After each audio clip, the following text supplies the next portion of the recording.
ಎಲ್ಲರಿಗೂ ನಮಸ್ಕಾರ. ಎಲ್ಲರೂ ಚೆನ್ನಾಗಿದ್ದೀರಾ ಅಂತ ಅಂದ್ಕೊಂಡಿದ್ದೀನಿ. ನನ್ನ ಮೊದಲನೇ ವಿಡಿಯೋದಲ್ಲಿ ಹೇಳ್ದಂಗೆ ಸೆಕೆಂಡ್ ವಿಡಿಯೋದಲ್ಲಿ ನನ್ನ ಅಳಿಲಿನ ರೆಸ್ಕ್ಯೂ ಸ್ಟೋರಿ ಹೇಳ್ತೀನಿ.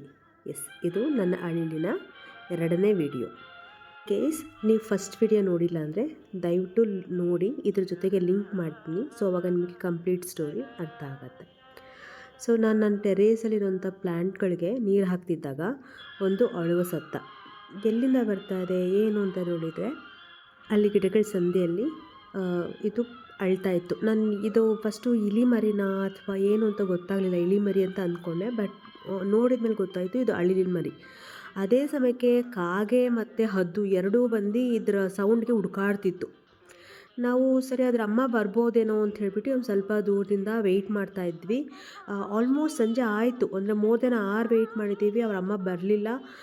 ದೆನ್ ಎಲ್ಲಿ ಕಾಗೆ ಅಥವಾ ಹದ್ದು ಇದನ್ನು ಎತ್ಕೊಂಡು ಹೋಗ್ಬಿಡ್ಬೋದೇನೋ ಅಂತ ಹೇಳಿ ಮನೆಗೆ ತೊಗೊಂಬಂದ್ವಿ. ಆದರೆ ಇನ್ನೂ ಕಣ್ಣು ಬಿಟ್ಟಿಲ್ಲ, ಏನು ಮಾಡೋದು ಗೊತ್ತಾಗ್ತಾ ಇಲ್ಲ, ಹೇಗೆ ಹಾಲು ಕುಡಿಸೋದು ಏನೂ ಅರ್ಥ ಆಗ್ದಿರ ಕೊನೆಗೆ ನಾವು ಇದನ್ನು ಪೆಟ್ ಹಾಸ್ಪಿಟಲ್ಗೆ ಕರ್ಕೊಂಡು ಹೋದ್ವಿ. ಅಲ್ಲಿ ಡಾಕ್ಟ್ರು ಬರೀ ಕ್ಯಾಟು ಡಾಗ್ ಮಾತ್ರ ನೋಡೋದು ಅಂತ ಹೇಳಿಬಿಟ್ರು. ದೆನ್ ಆಮೇಲೆ ಏನು ಮಾಡೋದು, ಮೆಡಿಕಲ್ ಶಾಪಿಗೆ ಹೋಗಿ ಫೀಡಿಂಗ್ ಬಾಟ್ಲ್ ಸಿಗತ್ತಾ ಅಂತ ನೋಡಿದ್ವಿ, ಅಲ್ಲೂ ಇಲ್ಲ. ದೆನ್ ಮನೆಗೆ ಬಂದಮೇಲೆ ಆನ್ಲೈನಲ್ಲಿ ಫೀಡಿಂಗ್ ಬಾಟ್ಲ್ ಆರ್ಡ್ರ್ ಮಾಡಿದ್ವಿ.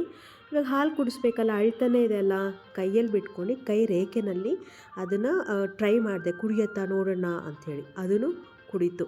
ಹಾಲಿನ ಬಾಟ್ಲಿ ಬಂದಮೇಲೆ ಅಂತೂ ಅದು ಖುಷಿನೋ ಖುಷಿ. Keep watching my video for next update. Thank you for watching.